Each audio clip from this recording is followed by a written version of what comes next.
بسم اللہ الرحمن الرحیم۔ السلام علیکم۔ ہم جو کتاب پڑھ رہے ہیں اس کا نام ہے شیعت کا مقدمہ۔ کتاب کی تالیف حسین الامینی صاحب نے کی ہے۔ یہ کتاب آپ کی خدمت میں کاشان بصیرت آڈیو بک سیکشن کی جانب سے پیش کی جا رہی ہے۔ اب ہم کتاب کا پارٹ نمبر 16 پڑھیں گے۔ شیعوں پر صحابہ دشمنی کا الزام اور اس کی حقیقت۔ یہ موضوع شروع کرتے ہی ذہن میں عراق کے شیعہ عالم سید اسد حیدر نجفی کے وہ الفاظ آ گئے جو انہوں نے صحابیت کے بارے میں شیعہ موقف بیان کرتے ہوئے لکھے تھے۔ وہ لکھتے ہیں، اب ہم اس عظیم مسئلے کو چھیڑ رہے ہیں جس کے آگے تاریخ کے منہ میں لگام لگی ہوئی ہے اور حقیقت الزام اور اہتمامات کی تہوں میں چھپ گئی ہے۔ سید اسد حیدر نجفی کو یہ الفاظ اس لیے لکھنا پڑے کہ شیعوں کی صحابہ کرام سے دشمنی کا پروپیگنڈا اتنی شدت سے کیا گیا کہ اصل حقیقت لوگوں کی آنکھوں سے اوجھل ہو گئی۔ اس سلسلے میں پہلی بات شیعوں کے خلاف یہ کہی جاتی ہے کہ شیعہ نبی پاک کے صحابہ کو مانتے ہی نہیں، اور دوسرا یہ کہ شیعہ نبی پاک کے تمام صحابہ کے دشمن ہیں، اور تیسرا یہ کہ شیعوں کا عقیدہ ہے کہ نبی کریم کی وفات کے بعد سوائے 3-4 کے تمام صحابہ کرام معاذ اللہ مرتد ہو گئے تھے۔ اس الزام کی تردید خود علماء اہل سنت کی زبانی ہے۔ علماء اہل سنت شیعوں پر صحابہ دشمنی کا الزام تو عائد کر دیتے ہیں، لیکن خود ہی ایسی باتیں لکھ دیتے ہیں جن سے ان کے اپنے ہی ہاتھ اس الزام کی تردید ہو جاتی ہے۔ مثلا شیعہ بعد از پیغمبر اکرم حضرت علی کو خلیفہ مانتے ہیں، اور یہ بات شیعہ نہ صرف قرآن و حدیث سے ثابت کرتے ہیں بلکہ بہت سارے جلیل القدر صحابہ کرام کا بھی یہی نظریہ تھا جسے خود علماء اہل سنت نے تسلیم کیا ہے۔ مثلا علامہ ابن خلدون لکھتے ہیں کہ ایک گروہ صحابہ کا حضرت علی کا ہوا خواہ تھا اور انہی کو خلافت کا مستحق سمجھتے تھے۔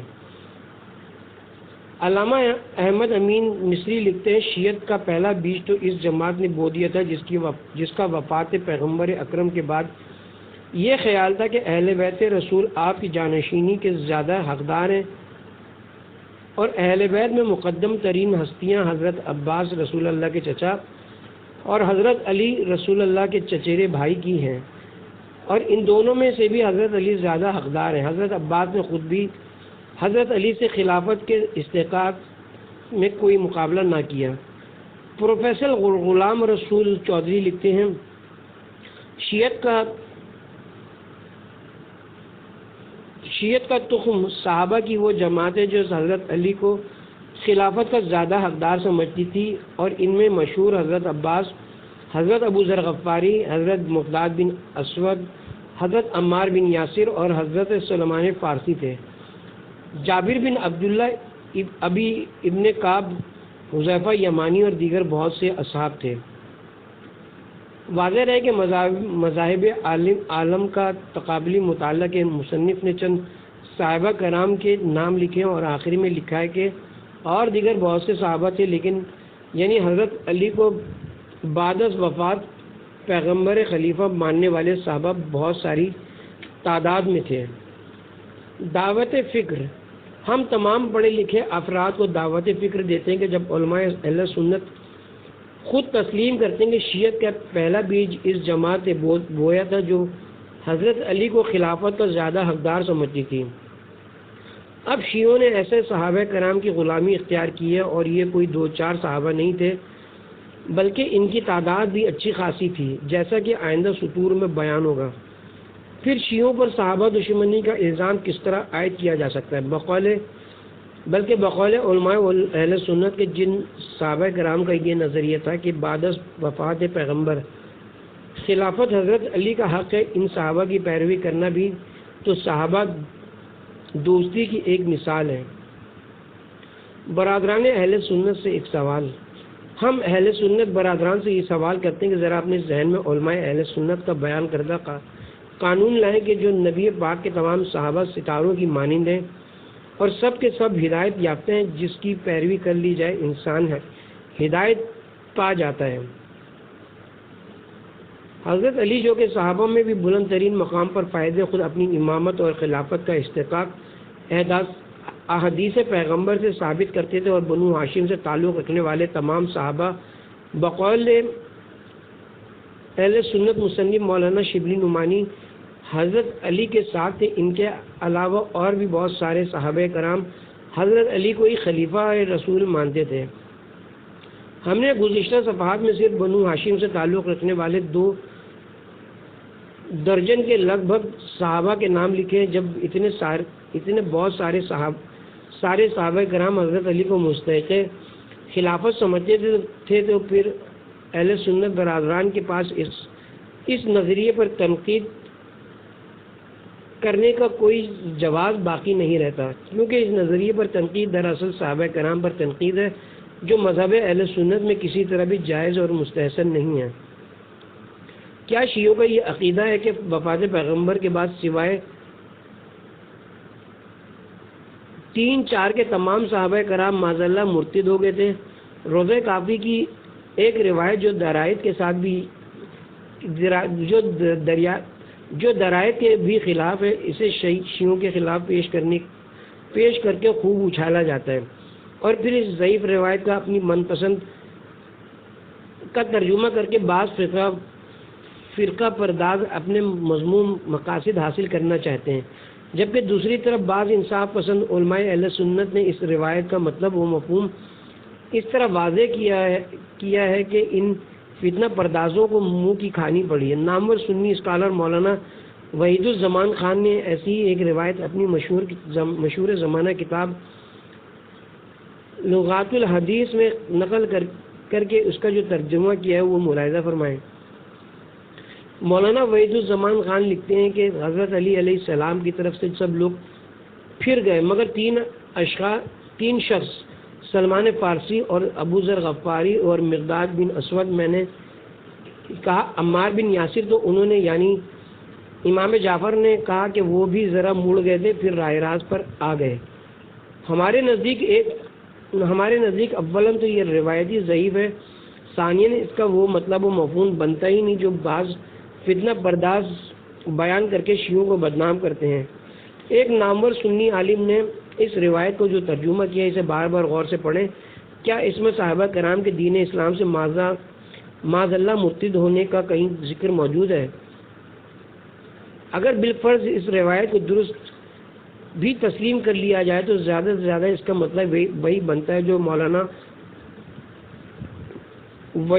وحید الزمان خان نے لکھا ہے کہ لوگ حضرت علی سے پھر گئے، لیکن جب ہم ان صحابہ کرام کی تعداد پر نظر ڈالتے ہیں جو مسئلہ خلافت پر حضرت علی کے ساتھ تھے، تو اس روایت کی کچھ حیثیت باقی نہیں رہتی۔ مسئلہ ارتداد اور اہل سنت کی دل دہلا دینے والی روایت۔ بعد وفات پیغمبر ارتداد کی جو وبا پھیلی، اسے بیان کرتے ہوئے علماء اہل سنت کتنی افسوسناک باتیں لکھ جاتے ہیں۔ ہم بطور نمونہ صرف 2 عبارتیں نقل کرتے ہیں۔ مولانا بدیع الزمان خان شرح ترمذی میں ارتداد کا ذکر کرتے ہوئے لکھتے ہیں، یہاں تک ارتداد کا زور اور کفر کا شور ہوا کہ 3 مسجدوں کے سوا کہیں اللہ عز و جل مسجود نہ تھا، اور اہل اسلام کا کوئی گروہ 3 جگہوں کے سوا موجود نہ تھا، اول مسجد مکہ میں، دوسری مسجد مدینہ اور تیسری مسجد القیس بحرین میں، ایک قریے میں واقع کے نام اس کا قریہ ہے جو عصا تھا، اور وہاں کے کچھ لوگ دین حق پر ثابت تھے اور بخوف کفار محصور و مجبور۔ اہل سنت محقق سید ابو الحسن علی ندوی لکھتے ہیں، صرف 2-3 مقامات ایسے بچے تھے جہاں نماز ہو رہی تھی، پورا جزیرۃ العرب خطرے میں اور ارتداد کی زد پر تھا، اور اس بات کا اندیشہ تھا کہ اگر یہ ارتداد کچھ اور پھیلا تو پورا جزیرۃ العرب اسلام کی دولت سے محروم ہو جائے گا۔ شیعوں کے خلاف پیش کی جانے والی روضہ کافی کی ضعیف روایت پر بحث ہم تھوڑا آگے کریں گے۔ فی الحال ارتداد کے بارے میں اہل سنت کی بیان کردہ مندرجہ بالا دونوں عبارتوں کے بارے میں ہم اتنا عرض کریں گے کہ یہ بھی مبالغہ آرائی سے خالی نہیں ہے۔ بے شک یہ دونوں بزرگ اہل سنت میں بہت بڑا مقام رکھتے ہیں۔ جامع ترمذی کے شارح مولانا بدیع الزمان خان، صحاح ستہ کے مشہور شارح اور مفسر قرآن مولانا وحید الزمان خان کے بھائی ہیں، اور سید ابو الحسن علی ندوی بین الاقوامی شہرت یافتہ اہل سنت محقق ہے۔ ہم ان اہل سنت بزرگوں کی روایت کو اچھالنے کے بجائے اپنے قائرین کی توجہ اس جانب مبذول کرواتے ہیں کہ حضرت کے انتقال کے وقت صحابہ کرام کی مجموعی تعداد بنا بر مشہور 1.25 لاکھ کے لگ بھگ تھی، جبکہ ایک دوسرے سنی مصنف ڈاکٹر غلام جیلانی برق MA PhD نے صحابہ کرام کی تعداد 4 لاکھ لکھی ہے۔ ایک طرف تو ہمارے اہل سنت برادران نے شیعوں کے خلاف صحابیت کے موضوع پر بہت بڑا محاذ کھول رکھا ہے اور اس بات پر بضد ہیں کہ شیعہ ہی صحابہ کرام کے گستاخ ہیں، لیکن خود ہمارے اہل سنت بھائی جب بعد از وفات پیغمبر اکرم ارتداد کا ذکر کرتے ہیں تو غالباً وہ یکسر بھول جاتے ہیں کہ ہم کیا کہہ رہے ہیں، کن کو مرتد قرار دے رہے ہیں، اور جو کچھ ہم کہہ رہے ہیں شیعہ تو اس کا اشیر بھی نہیں کہتے۔ اگر صحابہ کی تعداد 1.25 لاکھ مان لی جائے تو بھی حضرت کی زندگی میں اسلامی مملکت کا رقبہ بقول اہل سنت مصنفین 8 لاکھ مربع میل تک پھیل چکا تھا۔ اب اس 8 لاکھ مربع میل پر پھیلی ہوئی وسیع و عریض سلطنت کے بارے میں مولانا بدیع الزمان خان یا سید ابو الحسن علی ندوی جیسا اہل سنت محقق کہہ کہ صرف 2-3 مقامات ایسے بچے تھے جہاں نماز ہو رہی تھی تو یہ ان کی تحقیق قرار دی جائے۔ ہم اہل سنت برادران سے پوچھتے ہیں کہ آپ جنہیں آنکھیں بند کر کے مرتد قرار دے رہے ہیں، کیا آپ نے کبھی غور کیا کہ ان لوگوں نے کلمہ نبی کریم کے ہاتھ پر پڑھا تھا، اور جس نے نبی پاک کے ہاتھ پر کلمہ پڑھا اسے ہی صحابی کہتے ہیں۔ شیعہ بیچارے سے شروع سے یہ آواز بلند کرتے چلے آ رہے ہیں کہ ارتداد والا مسئلہ خاصا پیچیدہ ہے اور خود علماء اہل سنت کے نزدیک کافی اختلافی مسئلہ ہے۔ علامہ ماروی نے زکوٰۃ روکنے والوں میں سے ایک گروہ کا تذکرہ کرتے ہوئے ان کے یہ الفاظ نقل کیے ہیں۔ وہ کہتے تھے کہ اللہ کی قسم ہم ایمان کے بعد کافر نہیں ہوئے، لیکن ہم نے اپنے مالوں میں سے حرص اور بخل کیا ہے۔ اور دوسرا گروہ ایسے لوگوں کا تھا جنہوں نے زکوٰۃ حضرت ابو بکر کو دینے سے انکار کیا تھا۔ علامہ ابن حزم نے ان کے یہ الفاظ نقل کی، ہم نماز اور دیگر شرائع اسلام ادا کریں گے لیکن زکوٰۃ حضرت ابو بکر کو نہ دیں گے۔ حضرت عمر کا اپنے دور خلافت میں منکرین زکوٰۃ کے معاملے پر نظر ثانی کرنا۔ انوار الباری شرح بخاری جو کہ علامہ محمد انور شاہ کشمیری کے افادات پر مشتمل ہے، اس میں مذکورہ اہل سنت عالم اپنی تحقیق پیش کرتے ہوئے لکھتے ہیں حضرت عمر کو ان لوگوں کے ارتداد کا یقین نہیں تھا، اس لیے انہوں نے حضرت ابو بکر صدیق سے فرمایا یہ لوگ مومن ہیں، مومن بخل مال کے باعث ادائے زکوٰۃ سے رک گئے، اور یہ بھی فرمایا کہ یہ لوگ خود بھی کہتے ہیں کہ واللہ ہم اسلام سے نہیں پھرے مگر بخل مال کی وجہ سے زکوٰۃ نہیں دیتے۔ مگر حضرت ابو بکر صدیق اپنی رائے پر قائم رہے اور قتال کے بعد جو لوگ گرفتار ہوئے ان کو قید کر دیا، اور پھر حضرت عمر نے ان کے معاملے پر نظر ثانی فرما کر ان سب کو رہائی دے دی۔ روزہ کافی والی روایت پر بحث۔ روزہ الکافی کی وہ روایت جسے شیعوں کے خلاف سادہ لوگ عوام کے سامنے بطور ہتھیار پیش کیا جاتا ہے کہ سوائے 3-4 کے باقی صحابہ کرام معاذ اللہ مرتد ہو گئے تھے، اس پر تبصرہ کرتے ہوئے شیعہ محقق جناب آفتاب ملک لکھتے ہیں کہ مذکورہ روایت اصول روایت کے معیار پر پورا نہیں اترتی، کیونکہ اس کا ایک راوی حنان بن سدید واقفی المذہب ہے، اور واقفی المذہب کے بارے میں امام رضا علیہ السلام فرماتے ہیں واقفی المذاہب لوگ زندیق ہو کر مرتے ہیں اور یہ لوگ کافر، مشرک اور زندیق ہیں۔ دوسری روایت میں یہی امام فرماتے ہیں واقفی مذہب والا شخص حق کا مخالف اور ایسی برائی پر قائم ہے کہ اگر اس کو اسی پر موت آ جائے تو اس کا ٹھکانہ جہنم ہوگا۔ یہ روایت تاریخی مسلمات کے بھی خلاف ہے۔ اس کے علاوہ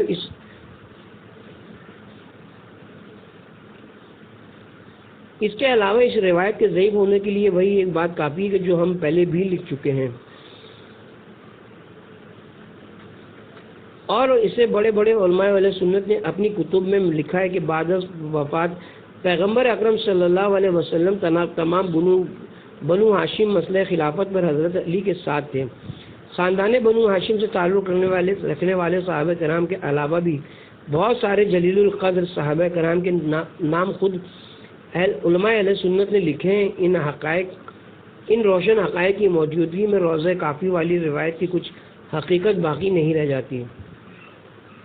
شیعوں کا برادران اہل سنت سے شکوہ۔ ہمارا برادران اہل سنت سے یہ شکوہ ہے کہ وہ صحابیت کے مسئلے پر شیعوں سے دانستہ یا نادانستہ انصاف نہیں کرتے۔ ہمارا اگر کوئی اختلاف ہے بھی تو صرف چند افراد کے ساتھ، جیسا کہ مصری اسکالر ڈاکٹر حامد حفنی داؤد نے سید محمد صادق الصدر کی کتاب پر مقدمہ لکھتے ہوئے تسلیم کیا ہے کہ حق بات یہ ہے کہ ہم برادران امامیہ کے کلام سے اس بات کا اقرار کرتے ہیں کہ وہ چند صحابہ کے افعال اور ان کی سیاست پر تنقید کرتے ہیں، لیکن کیا یہ سران زیادتی نہیں کہ چند کے بعد کو چند افراد سے بڑھا کر اتنا طول دے دیا جائے کہ شیعہ کو تمام صحابہ کا دشمن قرار دے دیا جائے؟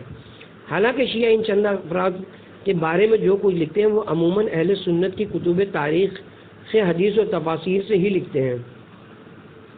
مسئلہ صحابیت پر برادران اہل سنت کی شیعوں کے بارے میں غلط فہمی کی ایک بڑی وجہ، صحابیت کے موضوع پر اہل سنت بھائیوں کی شیعوں کے بارے میں غلط فہمی کی ایک بڑی وجہ یہ تھی کہ شیعہ مصنفین نے اپنی کتب میں بہت سارے صحابہ کرام کے جو ایمان افروز واقعات لکھے ہیں، اہل سنت علماء انہیں بیان ہی نہیں کرتے یا دانستہ ان پر پردہ ڈالتے ہیں، بلکہ جہاں تک ہمارا خیال ہے اکثر اہل سنت علماء اور عوام الناس شیعوں کی کتابوں کے مطالعے کی زحمت ہی گوارا نہیں کرتے، ورنہ یہ غلط فہمی اتنی شدت کبھی اختیار نہ کرتی۔ کیا صرف چند صحابہ کی تعریف کر لینے کا نام ہی صحابہ دوستی ہے؟ یہ سوال بھی اپنی جگہ انتہائی اہمیت کا حامل ہے کہ 1.25 لاکھ کے لگ بھگ صحابہ کرام میں سے صرف گنتی کے چند افراد کی تعریف و توثیق کر کے برادران اہل سنت تو اپنے آپ کو صحابہ کا دوست گردانتے ہیں، لیکن شیعہ بے شمار صحابہ کرام کی ایمان افروز واقعات اپنی کتب احادیث و تفاسیر میں لکھتے ہیں، لیکن اس کے باوجود ان کو صحابہ دشمنی کا طعنہ دیا جاتا ہے۔ ہم انتہائی اختصار کے ساتھ چند صحابہ کرام کے روح پرور واقعات درج کرتے ہیں۔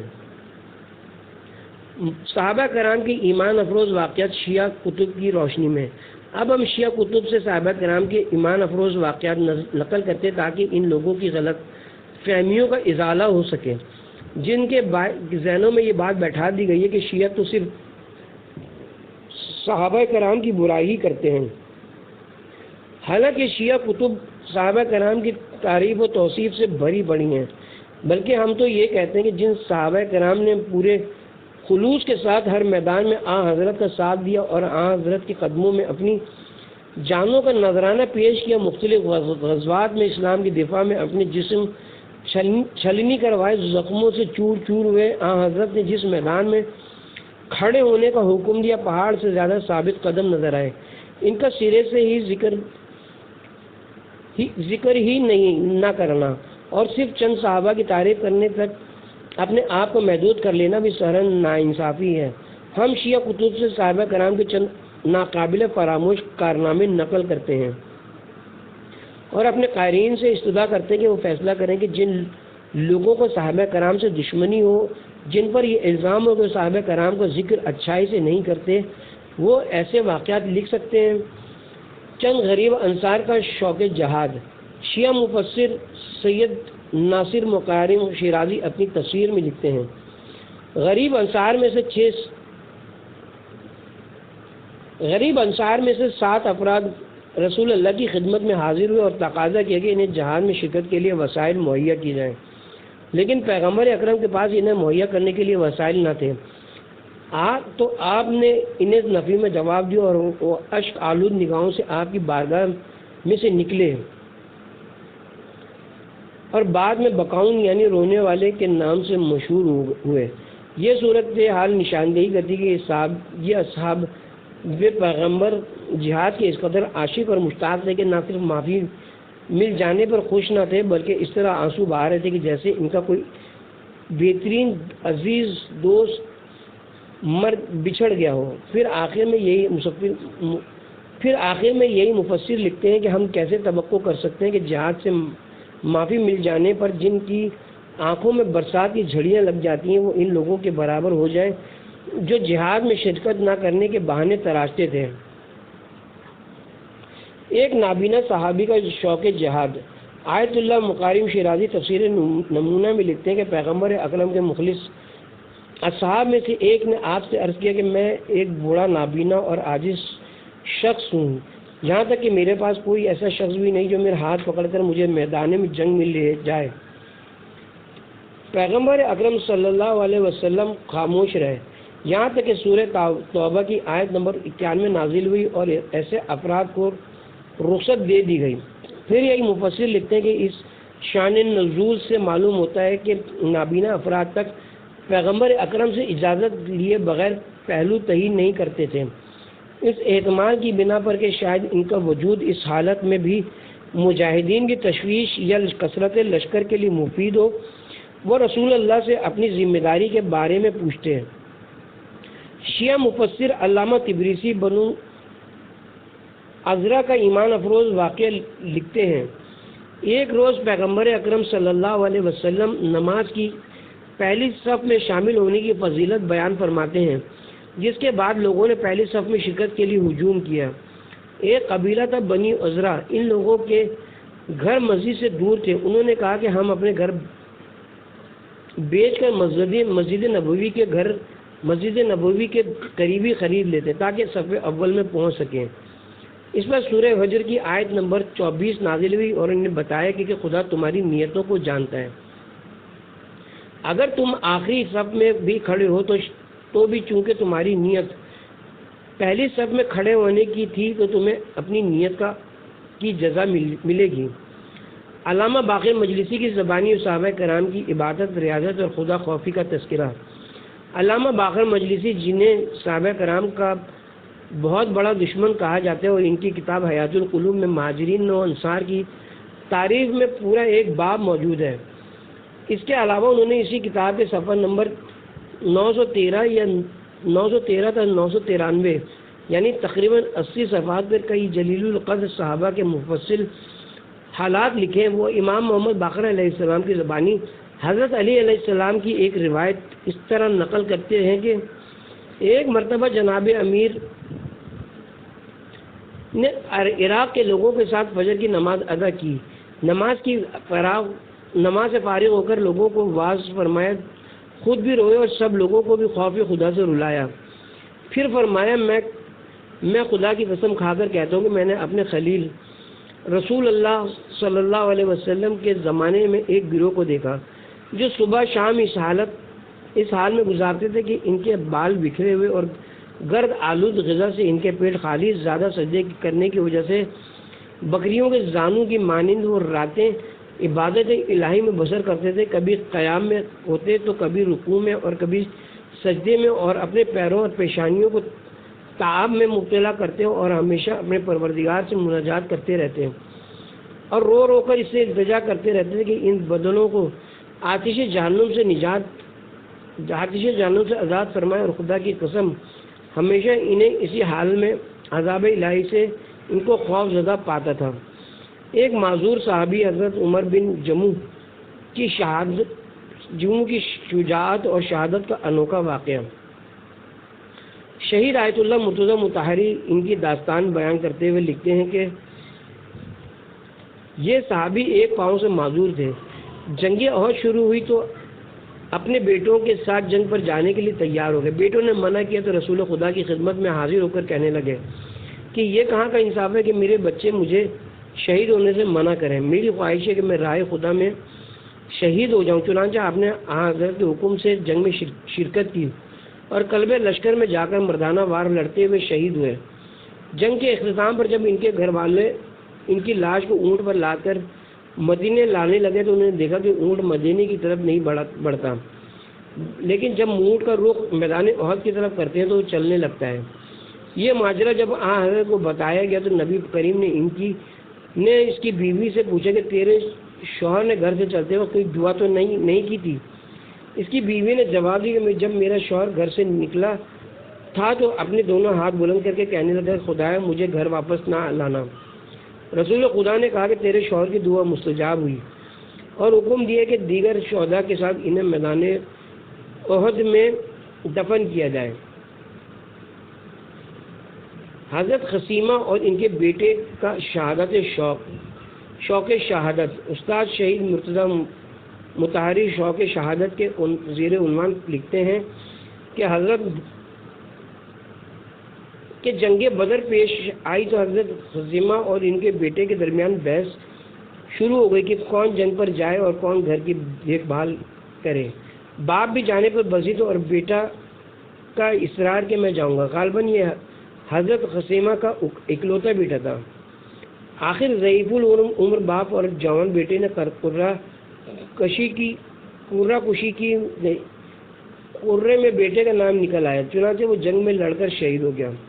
کچھ ہی دنوں بعد باپ نے جوان بیٹے کو خواب میں دیکھا کہ وہ بہت خوش ہے اور درجات عالیہ اس کو عطا کیے گئے ہیں۔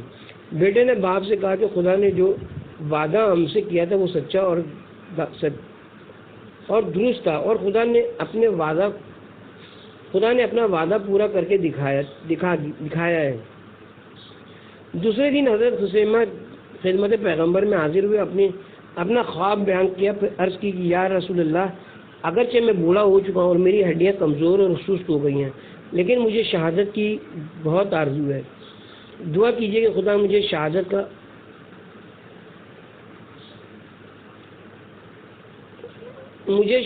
کا شرف عطا فرمائے۔ پیغمبر اسلام نے دعا فرمائی کہ خدا بند عالم اس بندے مومن کو مرتبہ شہادت سے سرفراز فرما۔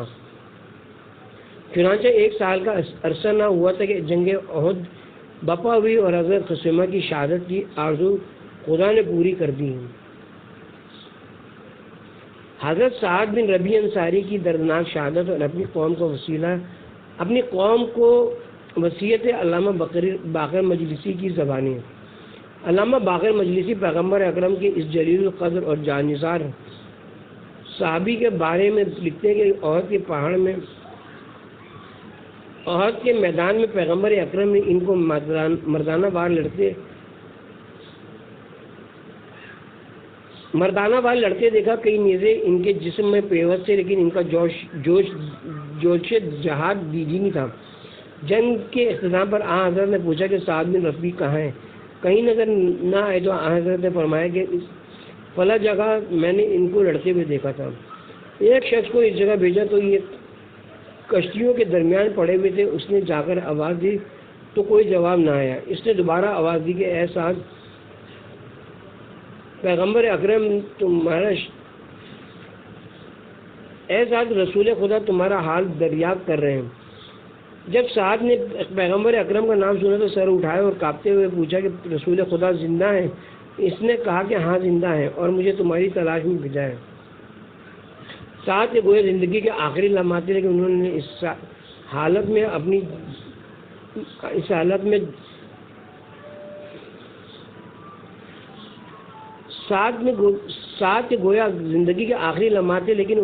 حالت میں جواب دیا کہ نیزوں کی انیاں میرے جسم میں چبھی ہوئی ہیں، جا کے میری قوم کے لوگوں یعنی انصار کو جا کر میرا پیغام دینا کہ اگر تم میں سے ایک شخص بھی زندہ ہو اور اس کی موجودگی میں حضرت کے پیر میں کانٹا بھی چبھ گیا تو خدا کے سامنے تمہارا کوئی عذر قبول نہ ہوگا۔ یہ کہہ کر ایک سانس لی اور واصلے بحق ہو گئے۔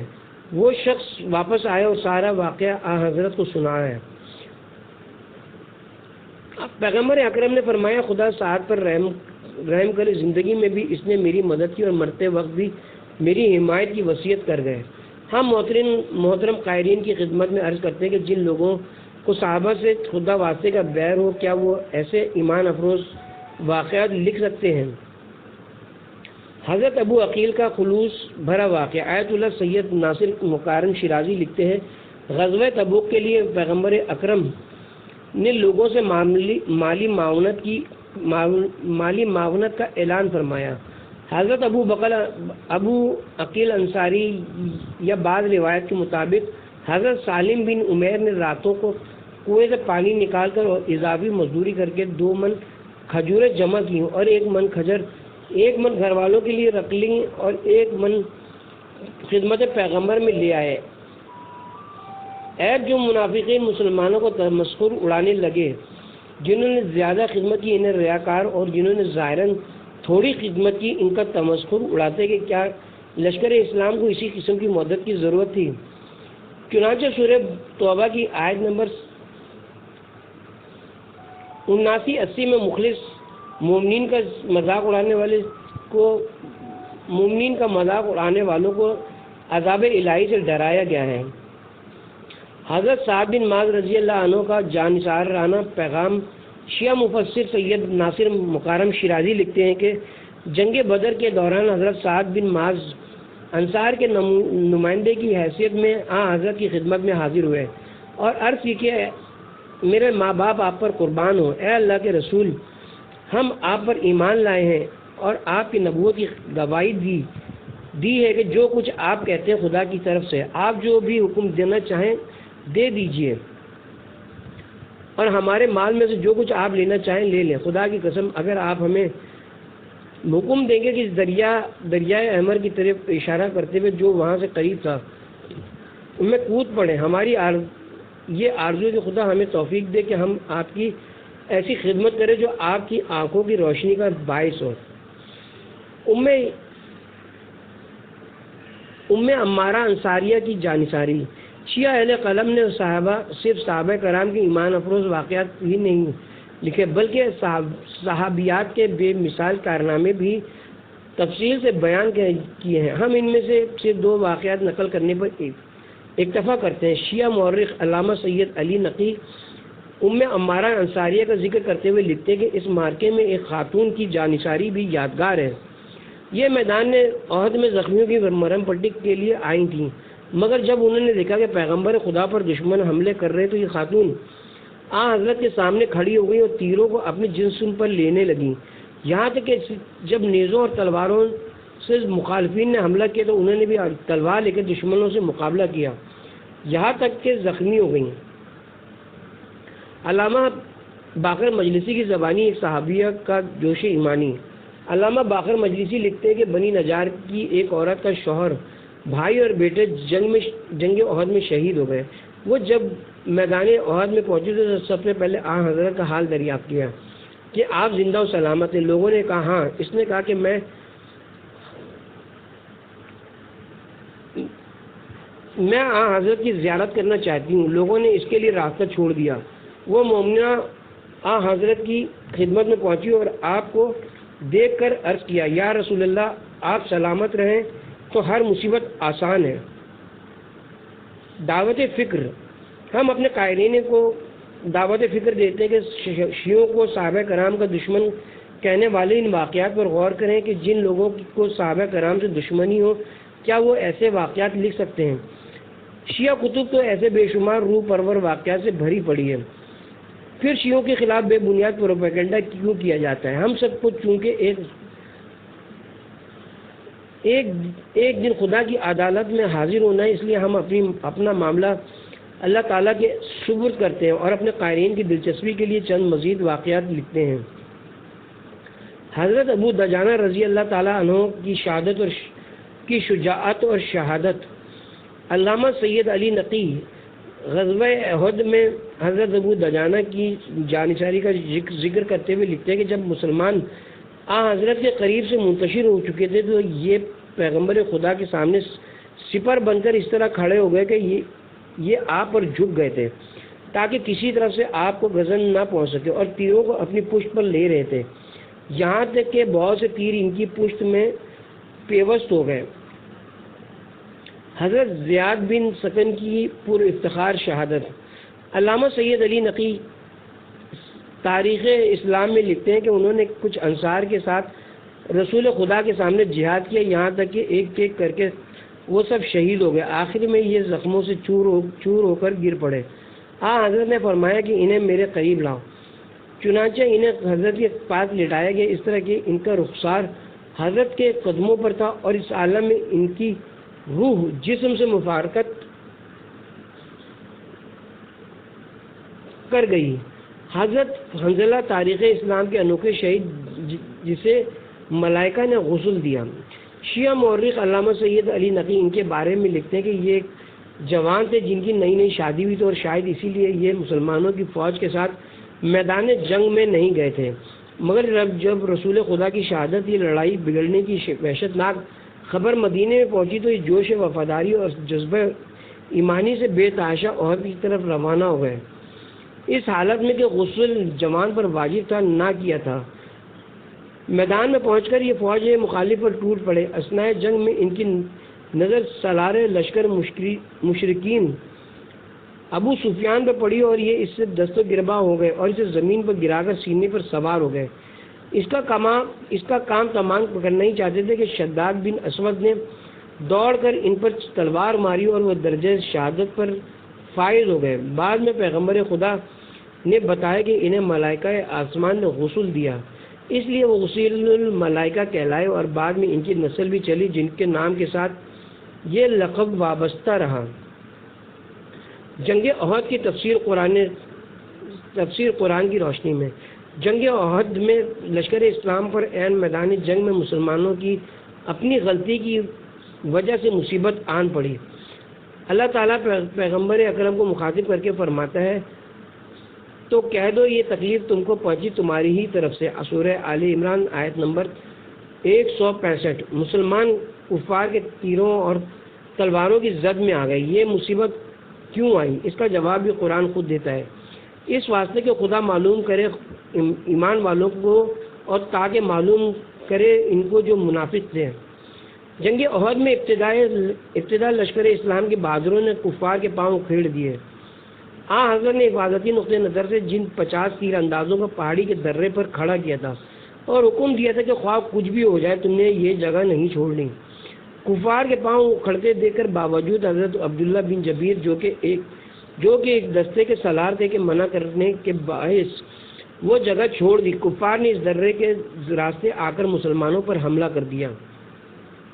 لشکر اسلام میں افراتفری پھیل گئی اور پیغمبر اکرم کے پاس صرف چند جانثار رہ گئے۔ بہت سارے صحابہ کرام بے جگری سے لڑتے ہوئے شہید ہو گئے اور کافی تعداد میں زخمی ہو گئے۔